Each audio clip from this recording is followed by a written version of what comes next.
witches, and welcome to a new video here on A Coven of Two, where we talk witchcraft and activism. You can call me Isha, my pronouns are she, they, and in today's video we're gonna talk about my first patron deity, the first and the last, Vesta. So here's what we're going to do and structure this video as. Hopefully it won't become too long, but I want to be thorough. I care about these things. So I'll start off telling you about the story, history, legends of Hestia or Vesta, and then I will go into the story of how I started to work with her.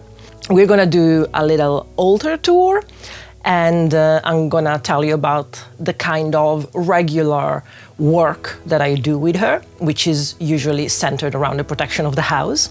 And then we're gonna go into a couple of books that I have about her, and some that I've got and it's not worth getting because they're AI written, which is something that is plaguing the witch book community these days. So first of all, you might have noticed most people talk about Hestia, I talk about Vesta.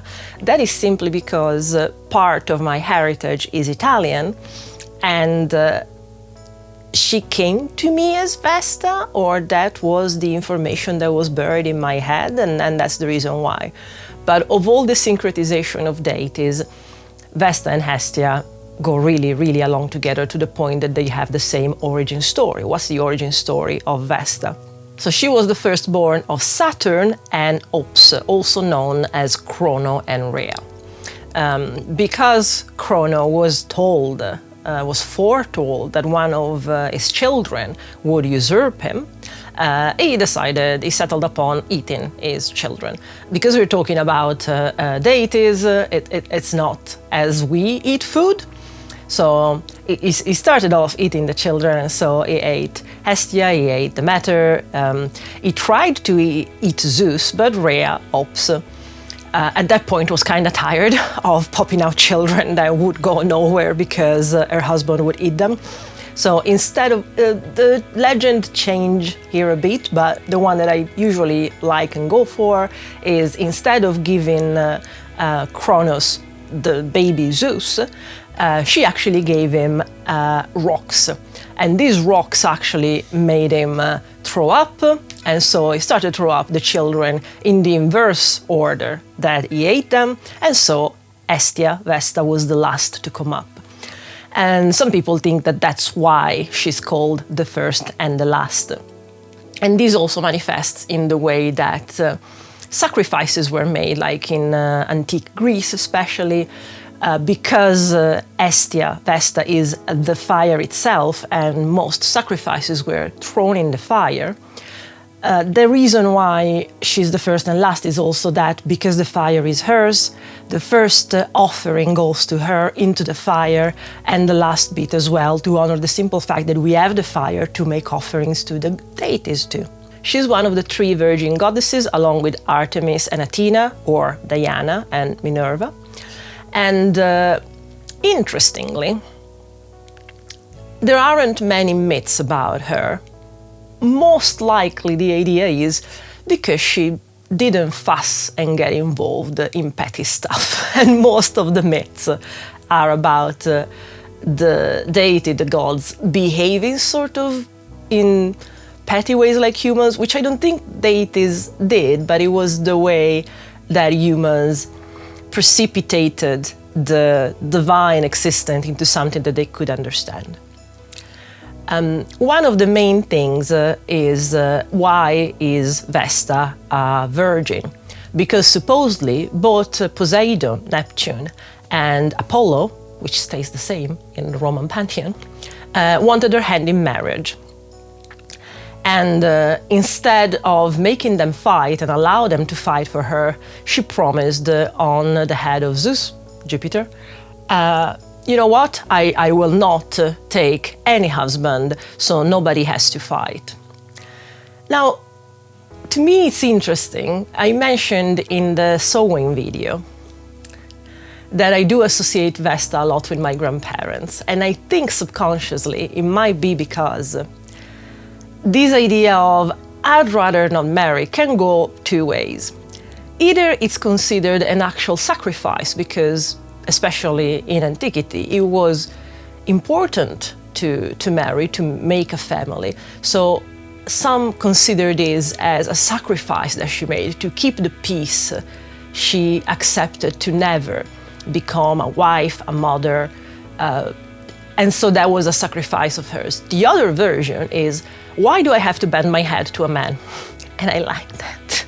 Like, this feels very contemporary in a way, but also, again, as I mentioned in the sewing video, my grandmother didn't want to marry. She was born in 1911, and she waited a very, very, very long time before getting married. She married in 1945, and before that, she begged her parents to just let her keep living at home. She was ready to pay rent for it, and basically work as a farmer, as my great-grandparents were as well. Just let me stay home. Alas, my great-grandparents eventually rejected this request of my grandmother, and so in the end she had to marry. But I think that's one of the reasons why I naturally tend to associate Vesta with my grandmother and with my grandparents in general, because besides being the goddess of the earth and Which earth? Earth, Hearth, Hearth. Can we agree that art, the planet, heart, the organ, and heart, the fireplace, are the same word with H's thrown around? Because this language is peculiar, as in English. Just saying. Vesta is the goddess of the hearth, is naturally also the goddess of the house, but therefore of the family. And because my grandparents were my family, there's also that association. But specifically to my grandmother, because, she would have rather not have bent her head, basically, to a man, because at the time the man was also the owner still of the wife and the patriarch of the family. Thankfully, my grandfather wasn't exactly like that, but she would have rather not. And in that sense, the concept of virginity is not simply reduced to sexuality. It's the concept of, I do not have to bend to anyone. I am my own woman. Which admittedly, I think it's the reason why the Vestal Virgins in Rome were the only women at the time that had autonomy in that sense. The moment that they were taken from their families, it sounds horrible. Oh, there's this 6-year-old that is taken from her family to never see them again. It's not true that they didn't see them again. They didn't live with them. But most importantly, they were emancipated. They could own property. They could have money to their own name. And that was something that only the Vestal Virgins were allowed. And their concept of virginity was much, much closer to the idea of, I have to bend to no man. I am my own woman. And that, again, I very, very, very much like. The cult of Vesta, basically, in legend, is part of what started Rome, because Rhea Silva is the Vestal Virgin that gave birth to Romulus and Remus, and then Romulus founded Rome. Now, the story goes that Rhea Silva was from the city of Alba, which probably was founded, or the legend has it that it was founded upon the embers that were carried by Aeneas from Troy, from the hearth of Troy. Once he found refuge, which was in Italy, he still had the embers from the hearth of Troy, and therefore Alba was founded upon those. And then there was this thing about another king that wanted to marry Rhea Silva, but actually the brother of the father of Rhea Silva wanted the throne for himself. Fuss ensues. The brother of the father, the uncle basically, forces Rhea Silva to become a Vestal Virgin so that she cannot have children, and therefore they will not, the line will not continue, and I can take the throne of my brother. But she has children anyway, supposedly from the god Mars. Some decide that actually it was her own brother. Questionable ideas, but hey-ho, these two twins are born. Legend has it that the she-wolf finds them, and instead of eating them, she nurses them. They grow up, eventually they save their mother, and Rome is founded. And so Rome is founded on the fire, on the power of Vesta. Vesta was incredibly important. Her fire was perennial. There was a ceremony every 1st of March, which was the beginning of the year in antique Rome, to renew this fire. It was really, I cannot stress how important it was. She was on every coin. And Rome lasted for about 1,200 years. That's a long time. Italy has been a country as we know it for the last 140, 160 years, since 1861. So that Rome lasted 1,200 years, it's a long time, especially at that time. Now, it was said that the eternal fire of Vesta was to be eternal, because the moment that it would have been extinguished, Rome would have fallen. So you can understand why, after we've done this for centuries, we are kind of committed, you know? And that's absolutely fair. Consider that, again, the cult of Vesta started with Rome. Numa Pompilius, which is the second king of Rome after Romulus, introduced the Vestal virgins. Like, they have been there forever. And there were first, I think, 2, then 4, then 6. And they were taken, fair enough, from already wealthy families. And they tended the fire, and they tended the temple. They were the only ones who were allowed within the temple, which supposedly hosted Pallas Athena's, which was this statue that was brought from Troy, from the fall of Troy. So I cannot stress how important the Vestal Virgins were, because they were the incarnation of Vesta. And I think they were, that we have track of, the only priesthood of women that were considered in such high regard. And this was to be going on until 391 of the current era. At that point, Theodosius, which within 300 years decided to convert to Christianity and to make it illegal for anyone to then stay pagan, decides that, you know what, we've had enough of this fire. Jesus Christ will save us. And so he extinguishes the fire in 391, it dismantles and disbands the Vestal Virgins. At this point, I cannot stress this enough, Rome has been going on for around 1,200 years. Within 16 years, by 410, the Visigoths take and ransack Rome. That has never happened before.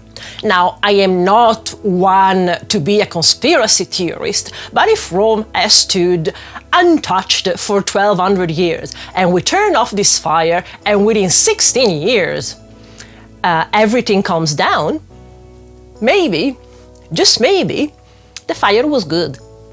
It's just a thought.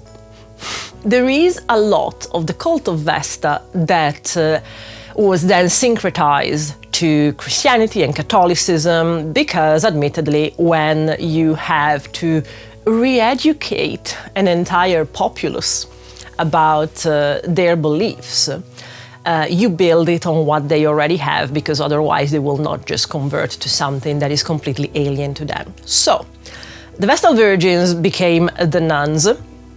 They covered their head the same way.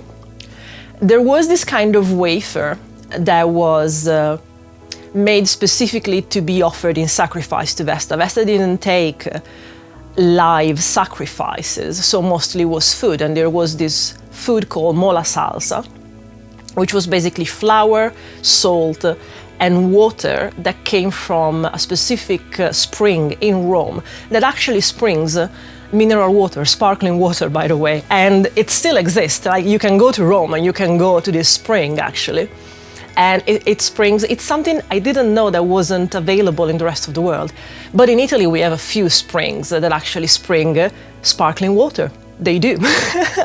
So this specific water with flour, with salt, was made into this wafer that, guess what, became the wafer of the Holy Communion.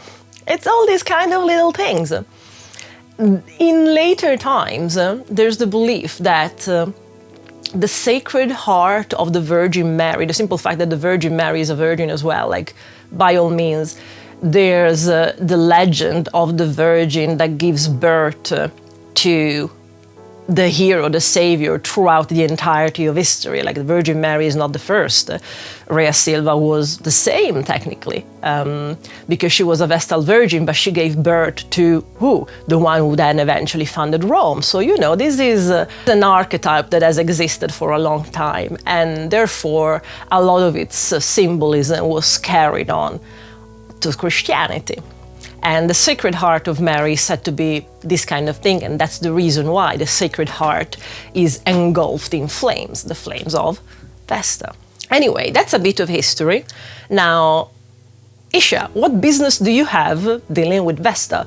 You don't feel energies, you don't communicate really with spirits. How would you know that she wanted to work with you? Here's the thing. It is very true that all the subtle communications and energy, it's not quite my thing. Why is that? Because historically, throughout my entire life, I have been given signs very, very hugely and obviously. Like, I've been given signs that are slaps in the face. And so when you're given such huge signs, maybe you are not attuned, you don't need to be attuned to something that is a little more subtle. And the way that Vesta came to me was exactly that way. A few times a month, I think, on the subreddit for Witchcraft, somebody asks, what's the thing that happened that made you believe, like, there's no escaping from the fact that witchcraft and magic exist? And every time I bring the story of how Vesta came to me, because whether you feel energies or not, it was so obvious. Here's the thing. Last year, a lot of bad things happened all at once. My cat Whiska died. That's what got me into witchcraft. At the same time, a lot of trouble started to come at me from Italy that my mother left me with. And to put a cherry on top of all of this, by the end of October, we were told that the house where we had lived for 4 years at that point, the landlord wanted it back. Now, that specific time was terrible for everyone here in Wales in terms of housing, because a new law was coming in, and so landlords just wanted to get tenants out of their houses because the new law would have prevented them to significantly raise rent year on year. So what they wanted to do was to oust their tenants so that they could put the houses out for rent for a disproportionate amount of price, and therefore they already started from a higher point, even if they couldn't raise as much year on year. And I think in Cardiff alone, evictions went up 300%, and we were part of that. At the same time, there was a huge crisis of the housing market in terms of rentals.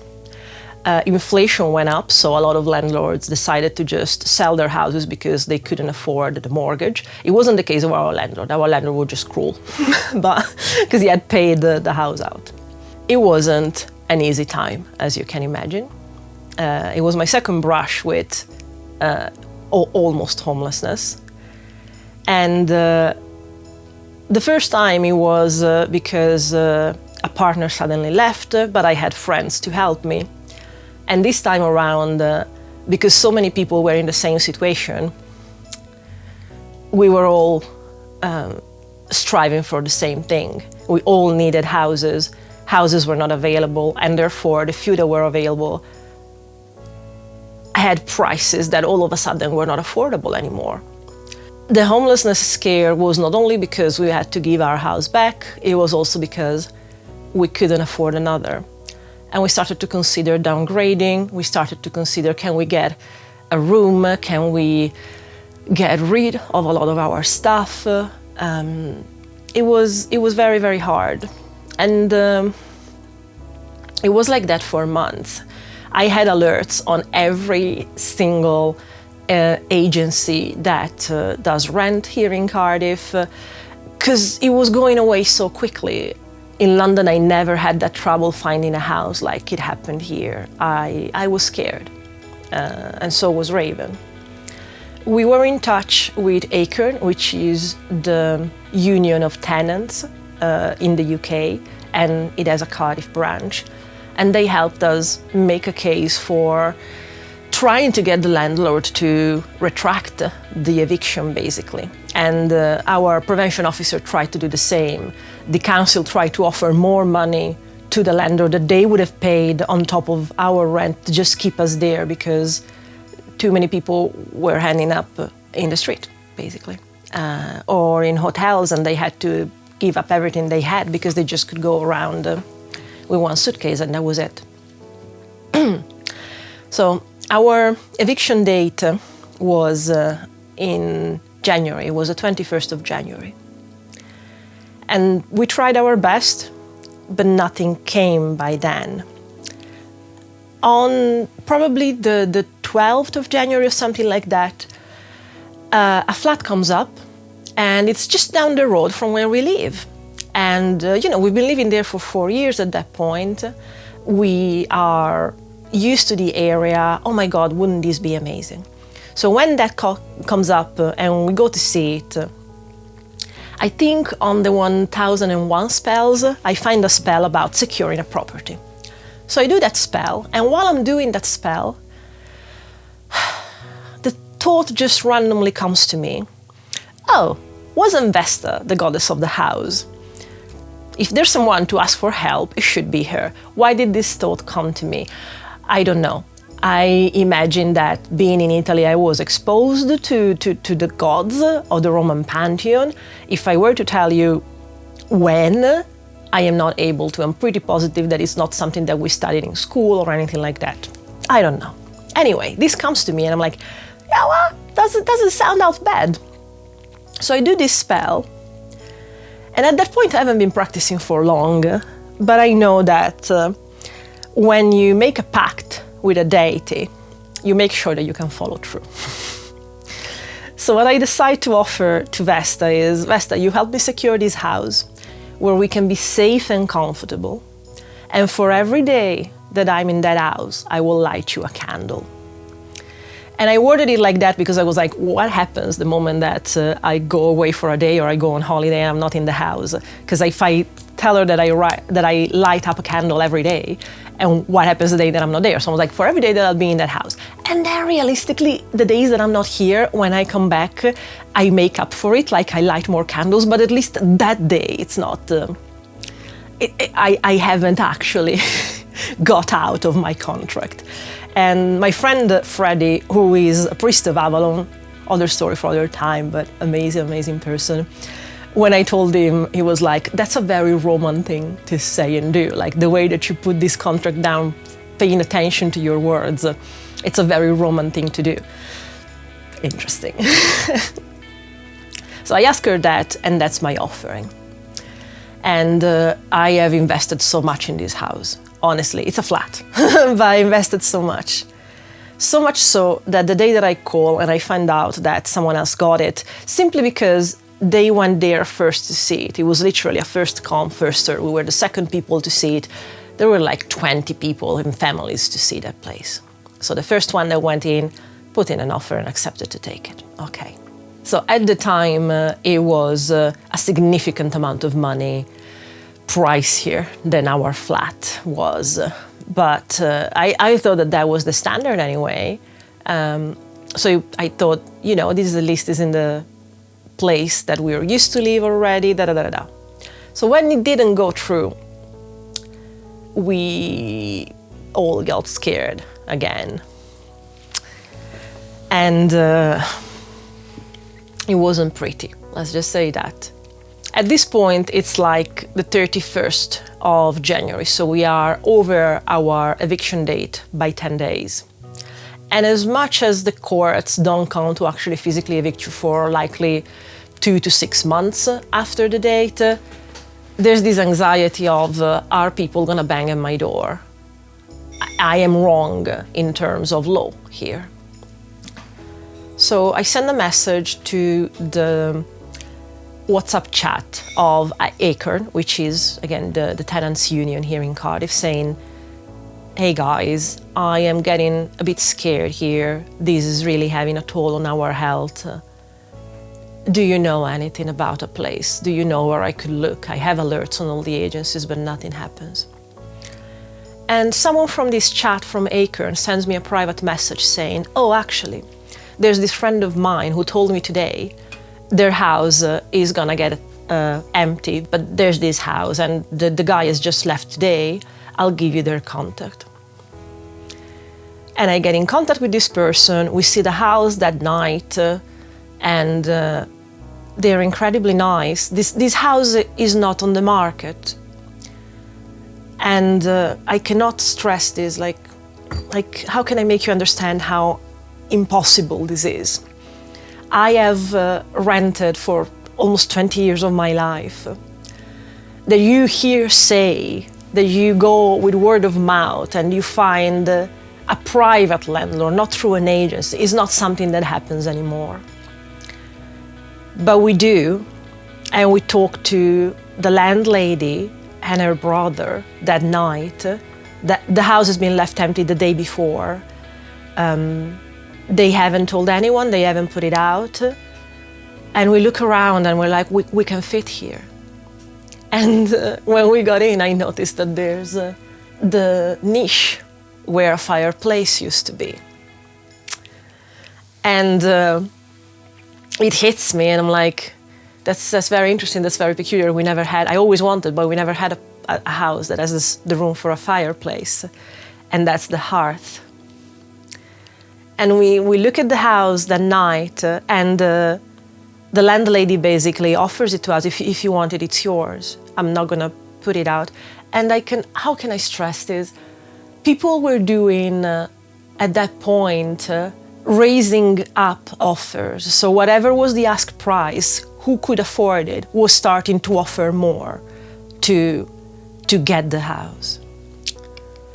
The landlady offers us this house for basically the same price that we had our flat before, which again, I cannot stress this enough, because of how much the evictions raised, shrunk the market, the rental market, and so prices had gone so incredibly up. So it didn't make sense. According to every single rule of what was going on in the world, not just with us, in the world, this shouldn't have happened. This wasn't an option. Not only finding a place where we could fit, but for a price that we could afford. And because we could afford it, we would have been safe and comfortable, which were the things that I asked of Vesta. So we got the place and we move in a couple of weeks later. And in those 2 weeks, I start to look up how can I get a mini hearth? And I decide, if I get like a doll's house hearth, that's where I can put the candle for Vesta. While I look those up, accidentally, actual electric hearths, fireplaces come up. These usually are not excessively expensive, but definitely more expensive than I got these for. Again, I have no idea why. And it was still winter, so these were still being sold. They shouldn't have been on sale. But this one specifically was on sale at a B&Q here for less than 50 quid, which is really, really not the price of this kind of thing. And I go and I get it, and we move in, and the moment that we move in, we already have this. And we unpack within 10 days, and on the 11th day, I'm like, well, technically this wasn't the house that I asked you for, but I can see the work that you've done here. Let me light up the 11 tea lights for the 11 days that we've already been here, and from this day on, this is your house. This house is dedicated to you, because there was no possible practical reason for us to find a house that is not on the market for the same price we were paying where all prices were rising, from a private landlady that doesn't just want to make a quick buck, which is incredibly weird because landlords don't do that. It's just not how it works. So yeah, when I am asked what made you actually believe that this is magic, this, because there was absolutely no reason why this should have happened. But this is basically my proof that, yeah, I believe this is her fault. This is her merit. The fact that we have a house where we are safe and comfortable, it's due to Vesta, and there's no way around it. Now we're likely going to voiceover because you'll see the beautiful, beautiful altar. Like, there has been an evolution of this altar. This wasn't always like this. This just started with the hearth and hearth. This just started with the hearth, and then it was built upon. I started to get chrysoprase, which supposedly it's a stone that was actually specifically sacred to Vesta in Rome, and accidentally is one of my favorite colors because it's that minty green. So I got first one column, then I got two. I just first had the tea lights on their own, and then I found these beautiful Klimt-inspired tea light holders. And the moment that I found two, I started to just light her 2 candles per day. And one is the candle where I thank her for finding this house where we can be safe and comfortable. And the other one I light to her, asking her to help us keep our bodies healthy and young.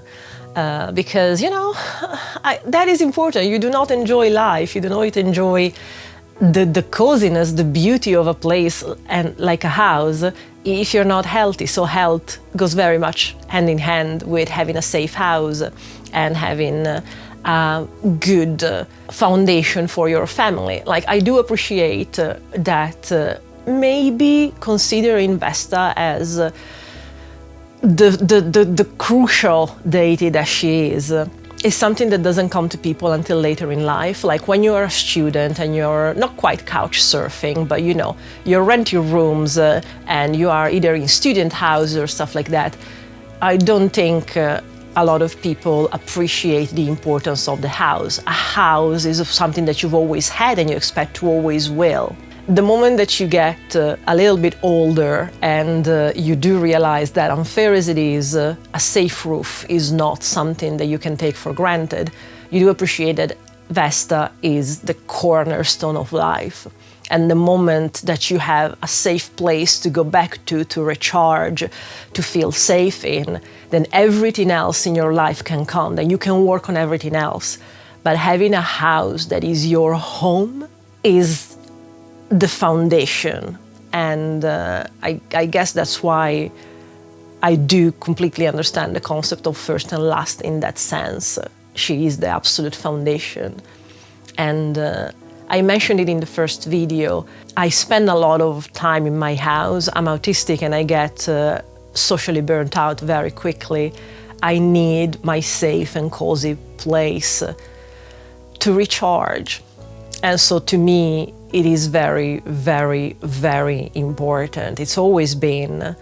And I am very glad that the thought of course, Vesta is the goddess of the house, came to me. So altar-wise, nowadays I have the 2 tea lights every day in the Klimt-inspired tea light holders. I have incense because I light her incense every day. It's lavender. According to the Orphic hymns, Hestia and Vesta, really any incense that is about aromatics. So aromatics is the stuff that smells good in your kitchen, basically. So rosemary, lavender, thyme, all those kind of things. I really like the lavender from Satya, and so I litter a lavender incense stick every day. And the incense is the offering to, probably to save my back, like my friend Freddie said. I'm very Roman in that. I light you the candles, I'm keeping my promise, in case I'm missing anything, in case anything that I do is a mistake or a lack of respect, here's this offering to make up for things that I don't know I'm doing wrong. And a lot of people have said, oh, but the energy of Vesta is so motherly, so caring, you surely cannot possibly, she wouldn't take anything as an offense. Yeah, but just in case, Now I have these bowls made of selenite where I keep jewelry that I have consecrated to her, which is with, guess what, chrysoprase, which has become my favorite stone these days, actually. Again, I really like the color. And I have this pendant. Usually I just wear like the pendant or the ring when I'm outside the house, because basically I ask her to protect me outside of the house as she protects me inside of it. I have actually got a silver coin from Roman times that actually had Vesta on the tails side, so that stays in my altar as well. I have also fire opals, because fire, so they're dedicated to her on the altar as well. I have now the 2 chrysoprase columns, and at the back I have offerings that are basically all the herbs that are connected to her, that have correspondences to her. And I have this halfway through now candle, is my second one, that is dedicated to Hestia, which I accidentally found at a market by this sort of local seller. She's from South Wales as well. It's called Vera's Vessels, and she does candle deities for every deity. So every once in a while I get another one for Hestia, because it's made specifically with all her correspondences. I love that. Under the actual statue of Vesta, which I got from Greece, like you can find it on eBay, and it's made with actual powder of alabaster. And underneath you can tell that there is a coaster. That coaster, a friend of mine got to me as a housewarming gift when I moved to this place. And those are actually Italian inspired. So it seemed too perfect not to. And there's the goodwill of this friend of mine for me to be safe in this house. So I was like, this is gonna be what the statue of Vesta rests upon. And by all means, you must have heard the entire idea. I think Ovid even said, Vesta exists in the fire. She doesn't necessarily have to have anthropomorphic features. True. Like, that's the reason why the moment that I got the fireplace, even if it's electric, that would have been a good enough altar. When I found out that there were options for statues, I was like, oh, I'd like one, but that's excessive in a way. Like, the fireplace would have been more than enough. Lighting her a candle every day, the simple flame of that, it's enough to call out to her, in my opinion. So I mentioned about I'm working with her mainly for, guess what? House protection, keeping us warm and safe.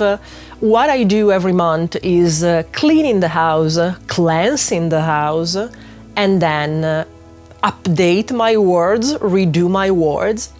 And my words have become, they weren't always like that, but they have become me calling upon Vesta to basically wrap our house within walls of fire. And I go visualize room to room these walls of fire in her name, and they all come together as this perimeter of fire that protects our house. And I don't want to challenge anyone, but so far so good. Last note, books. You are interested in learning more about Vesta or Hestia, and you would like material. Very, very fair. Very interestingly, another bizarre synchronicity happened this morning just before filming this video. I haven't searched for Vesta or Hestia on YouTube in a very, very long time.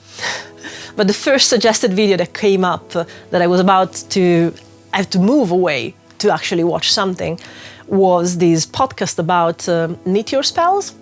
That had Rachel Henderson, which is a witch that wrote a book called The Scent of Lemon and Rosemary, which is indeed about house magic with Hestia. Which, again, that is the reason why I am maybe not great with subtle energies, because then these things happen, they slap you in the face, they are not something that you can equivocate, so I never had to learn about something subtler. But yeah, that I took as in, oh, don't forget to mention Rachel's book. So it's true, I don't actually have Rachel's book, I haven't read it yet, but The Scent of Lemon and Rosemary, I think, is the most recent book about Hestia that you can find, and I think it's a Llewellyn, but she seems very knowledgeable, and I do look forward to read that. Most of the first books that I found on Vesta, because I was searching for Vesta at the beginning, it didn't occur to me that Hestia was the Greek counterpart, and therefore in today's paganism, as it's more focused on Hellenism, you will find Hestia, you will find Zeus, you will find Aphrodite, rather than finding Vesta, Jupiter, and Venus.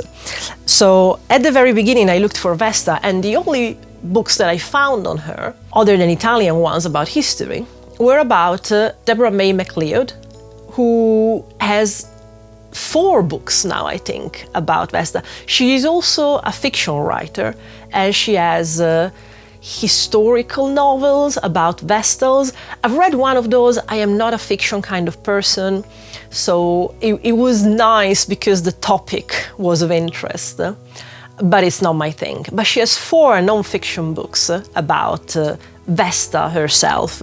And in the first one, she talks about how she was having a holiday in Rome in the late 80s, and she was out in the Roman Forum late at night, and she met this old woman that was there with a candle, and basically she was trying to keep on the tradition of Vesta. And in her own way, she was a pagan then, this woman. And at the end of the evening, this woman gave this candle to Debra. And she didn't think about it for a very long time, but that's what got her into Vesta. So yeah, the first one that I got was The New Vesta Secret, where she talks about how she got first into Vesta and how it affected her life and practice. Now, there's one thing that I do not completely go along with, Debra, and it's the vision that she has about Vesta and house life. And basically what she's saying between the lines is that Vesta gave her the patience to let her try on her marriage again, well, when at a time she was probably overdone with it. And it's very, very good for her, and she's written them books with her husband, actually BDSM books and all of that. So clearly they sparked the flame again. Awesome. I would not ever want to say or imply that because Vesta is the goddess of the house, she's trying to convince women to keep their head down and, oh, but try to make things work with your husband. I genuinely don't think that is what Vesta is about. I think it's actually, as I said at the beginning, the opposite. The entire concept of Vesta being a virgin goddess is because she didn't have to bow her head to any man. So it's very good that it worked for Debra. That is the one part of her books that I'm glad it worked for her, but do not consider Vesta as this entity that will try to convince you to be patient to stay in your marriage, because I don't think at all that is what she is about. Interestingly, in this book by Nienna Alwee, I hope that I'm saying it correctly, it's just in French. I'm trying to dust off my French. So I got this, and between what I remember of French and Google Lens, I managed to read it through. And Nienna has been so nice on Instagram that actually she was like, oh, if you need any help, let me know. There is a point in Nienna's book about basically the baptism of fire that you can get with Vesta or Hestia. And her point is exactly that, like, she will help you burn everything to the ground if necessary, if you need to restart. So I genuinely don't think that anything about Vesta is about keep your head down and make family life work, because if at any point you are going through something that doesn't make it feel like quite works, Vesta is not the one that is telling you to stay. Vesta is the one that will help you tear it down if necessary. And I think that this is very, very important. Nienna is so thorough. This is such a cute book. I really, really hope that eventually somebody translates it in English.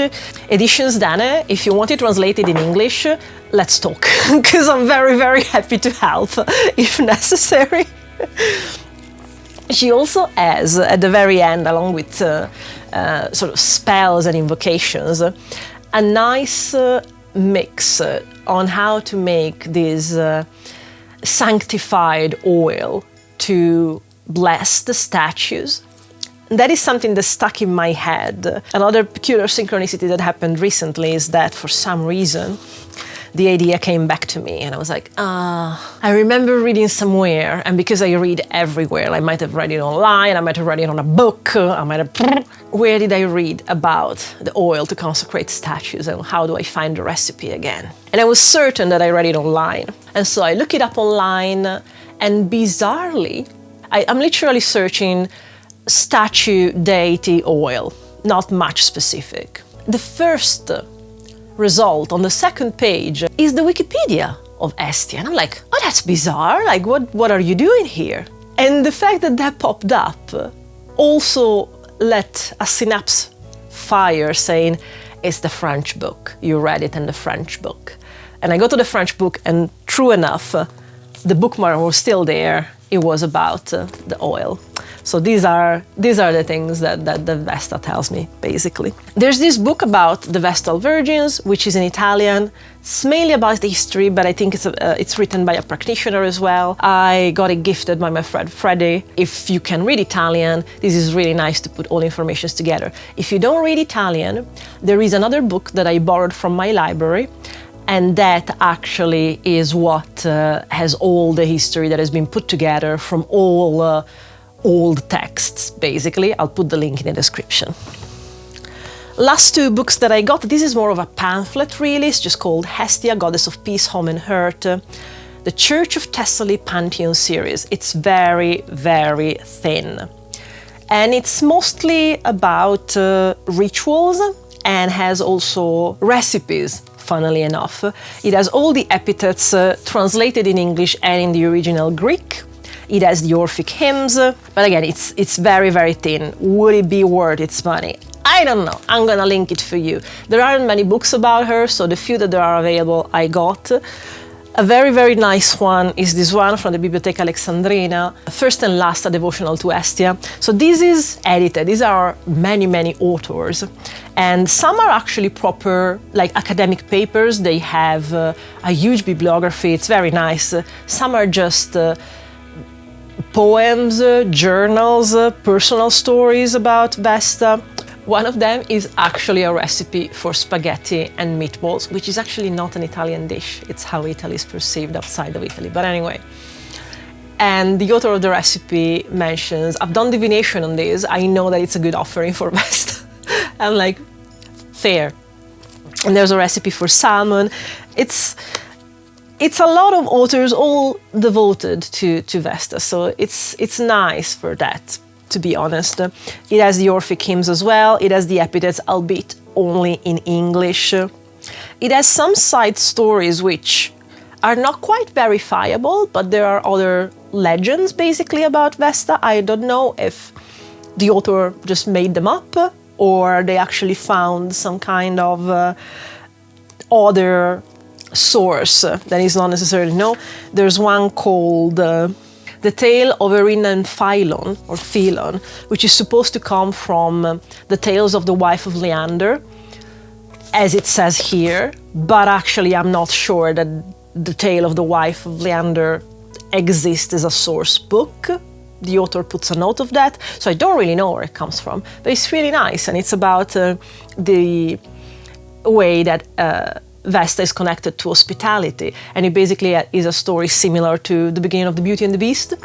So it's nice for that, and it has not necessarily rituals, but a lot of prayers to her, basically. One book that you shouldn't get because it's likely written by AI, it's this book. I'm just putting it here so that you don't have to go through that. I bought it on Kindle and then started to realize how wrong it was written. Like sometimes the pronouns were wrong, sometimes things were repeated. It's clearly written by AI. So I returned it, and thankfully they refunded me. And I left a 1-star review letting everybody know this is written on AI, don't waste your money. But yeah, this is the literature about Hestia/Vesta that I've gone through and found. If you want to know more about her, maybe that's a good place to start. I know that this is probably the longest video that I've done so far. I'm just very, very excited. Like she's very, very important to me. I wouldn't have the life that I have now if it hadn't been for her help and her blessing. And I do see that. Again, I do not see a lot of subtle messages or energy, but that's because the things that happen are huge and life-changing, and I'm so grateful for them, basically. I hope that this video was useful. If you have any question on Vesta or Hestia, please do let me know. Anything that I know about her, I am so glad that I can share with the world, basically. Like, this summer I was wearing this at a conference, and I had an old lady ask me, oh, but what is this about? I see that this is in the shape of a V, and I was like, I know, I can't believe that I was so lucky to find this, because this is chrysoprase in the shape of a V, and clearly it's for Vesta. Like, these things just come to me, and I'm just so happy about them. But yeah, any question, please do leave them in the comments. I'll be so happy to share more. I will make more videos on the other two patron deities that I have, and probably will do one on my ancestor as well. One is Apollo, and the other one is Venus, Aphrodite. And we'll talk about them soon. I will put a poll in the community tab so that you can tell me what you would like next. And until then, I hope that we can X the patriarchy together, because there's need for it. And Vesta would agree. Again, we do not bend to a man. Oh my god, I finished. I can't believe I finished. Vesta, I hope I made you proud. Ooh. There's a point that I meant to say, and then I forgot where to say it. I know that the syncretization of Vesta in the Egyptian pantheon is, I want to say, Achios, but in my head, she has a lot in common with Bastet. I have a natural appreciation for Bastet, even if I don't officially work with her, because dedicating to 3 deities is already a lot. But she is the goddess of the house of familiarity and cats, because of the coziness that they bring. So I do believe that there are connections there, but if you know anything about that, let me know, because it's just a feeling. But yeah, also, I know that in all the correspondences there are different numbers associated with Vesta. To me, obviously, the number 5 is associated with her, even if nobody says that, because the number 5 in Roman was a V. There you go.